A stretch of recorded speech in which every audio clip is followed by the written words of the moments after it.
అదే ఇక్కడ చదువుదాం.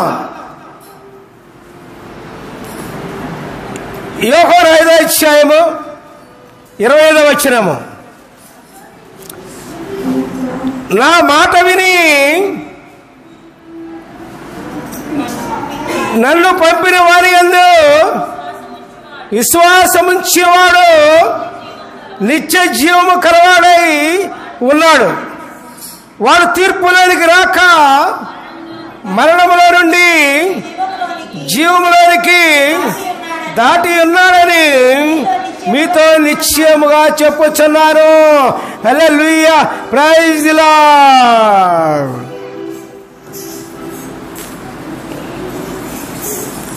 ఏంటండి తీర్పుకు పర్యవసానం? తీర్పుకు విరుగుడు ఏంటి చెప్పండి?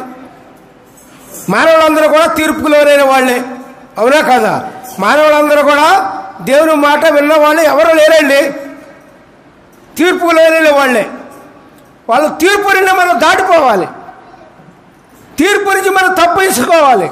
ఎట్లా, ఏ విధంగా తప్పించుకోవాలి? ఆ మార్గం కూడా దేవుడు చూపించారు కదా, చూపించారండి. చదివాంగా ఏమన్నారు ఇక్కడ?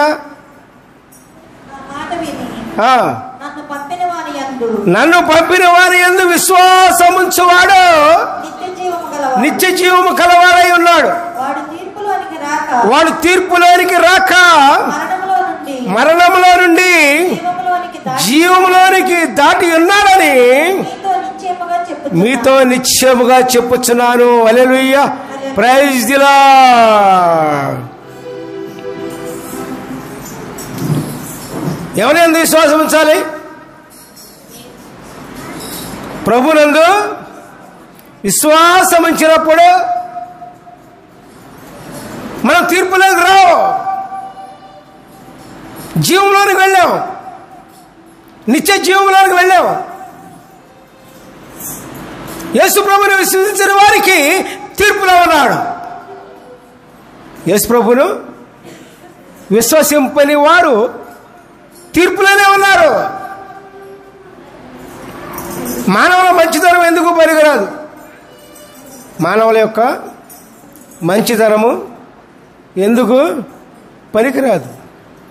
నేను బాగా బ్రహ్మాండంగా ఉంటున్నానే, మంచి జీవిస్తున్నానే అనుకుంటారు కొంతమంది, అనేక మంది జనం. ఏం కుదరదు అయ్యా, ఆ పప్పులే ఉడకవు ఇక్కడ. ఇది భూలోకం. ఆకాశాన్ని భూమిని నిర్మించిన దేవుడు మన పైన ఉన్నాడు పిల్లారా, మనం క్రింద ఉన్నాం. ఆయన పైన ఉన్నాడు, మనం క్రింద ఉన్నాం. ఆయన చెప్పినట్లు మనం చేయాల్సిందే.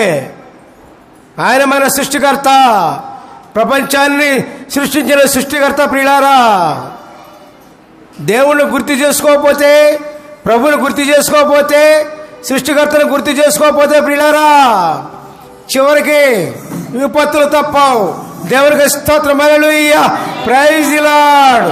లోకంలో అనేక తీర్పులు జరుగుతూ ఉన్నాయి ప్రియులారా. నోవహు జలప్రళయం ఎందుకు వచ్చింది? వాళ్ళు దేవుని మాట వెనకే వాళ్ళకి తీర్పు వచ్చింది.